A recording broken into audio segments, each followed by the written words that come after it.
This probably isn't a surprise to anyone, but I really like My Chemical Romance. And I mean really like, to the point where my obsession is obnoxious. Something about this band just hits different. From the moment I gave MCR a real chance, the way I viewed music changed forever. And of course, kicked off this phase of mine. To no one's surprise, most people don't give a shit about my opinions on the different tracks. So I'd like to share my rankings of the MCR albums with the void of the internet, so I feel less lonely. Naturally, I'm starting with their first album, I Brought You My Bullets, You Brought Me Your Love, which honestly I think fans have been sleeping on. Sure, it's the band's worst album, being their first and all, but that in no way makes it bad. Bullets' more raw and screamy vocals make the album feel more personal and genuine in a way that more polished albums can't. These vocals and the heavier guitar give the album a more metal-y vibe that mellows out as the band goes on. I'd honestly say that Bullets is my favorite, even surpassing certified classics like Free Cheers and The Black Parade. But how would I rank these songs?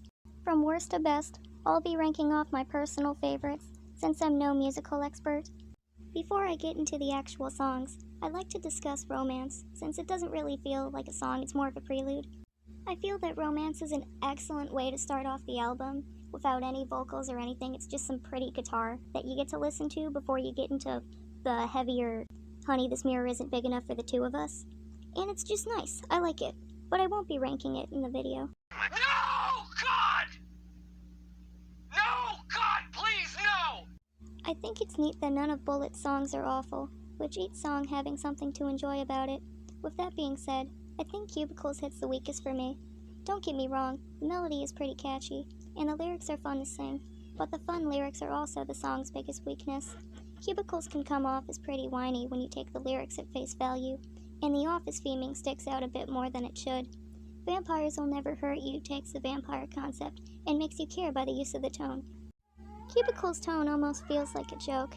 A really funny joke when you're in a good mood, but annoying if you're in a bad one. It's kinda like if some kid kept screaming, "Sweat from my balls!" right next to you on the bus. It all depends on the day you're having. Even so, Cubicles is one of those songs you can listen to without listening to the lyrics, so that's cool. But I still like the other songs better, so it's going to the bottom of the list. I'm not gonna put a joke here, just 'cause, no. I kind of feel bad ranking Skylines and Turnstiles this low. Not only is it the first MCR song written, but it's heavily written with 9/11 in mind.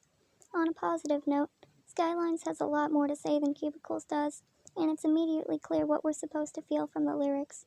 But the tone, however, feels a bit upbeat, which kind of pulled me out of the song. I know I can't speak for how well the reaction is portrayed, since I wasn't around for 9/11, but I can say the song doesn't click with me. I really wish I liked it more, and I heavily respect Skylines, but like I said, it just doesn't click.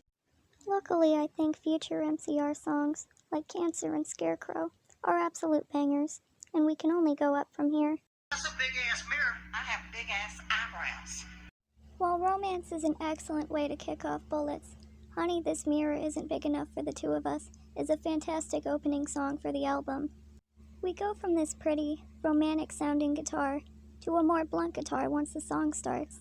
It's almost like Romance is telling us what the underlying theme of the album is about, while Honey, This Mirror shows us a more physical reality where the album takes place. It's kind of like the first scene of a movie after the opening credits. We also get a good handle for what the rest of the album sounds like, almost like it's the concrete base of the album. Other songs may sway from one direction or another, but Honey, This Mirror stands firmly in the center of all of it. It's also worth mentioning how dark the song is, describing drug abuse and where it can lead its victims. I know Gerard saying, "This song is about sucking dick for cocaine," was a joke, but it's honestly a pretty spot-on summary. Going back to the bass track thing, I can't help but gravitate to more Suede songs on the album, so Honey, This Mirror lands itself at a respectable number 8. Today is going to be the best day ever. How do I know that? Because every day is the best day ever. This Is the Best Day Ever is probably one of the most forgettable songs, not only on Bullets, but in MCR in general. With that being said, I really like it. I think most of the reason I forget about the song is its title being a bit less than other songs, sort of blending in with normal words. However, I also feel the song is trying to feel hard to remember. The guitar in this one feels like a distant memory, not forgettable in itself, but as if it's actively working an obsolete part of our brains. long forgotten as we develop out of childhood. The flow of the vocals, along with the lyrics, also seem to have a distant innocence to them. The sense of urgency mixes well with this distance, creating a sort of panic when you know you're safe. It's kind of like a liminal space turned audible. I kind of wonder if these details were added in on purpose to sort of replicate the return to innocence after a tragedy.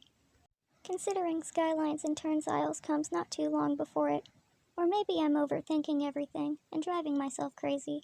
I don't know.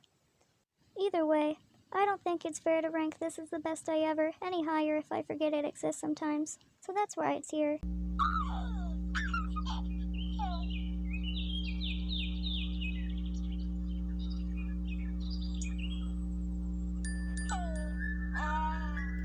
Early Sunsets Over Monroeville is a gorgeous song, and it's really neat how well the song captures what a sunset sounds like.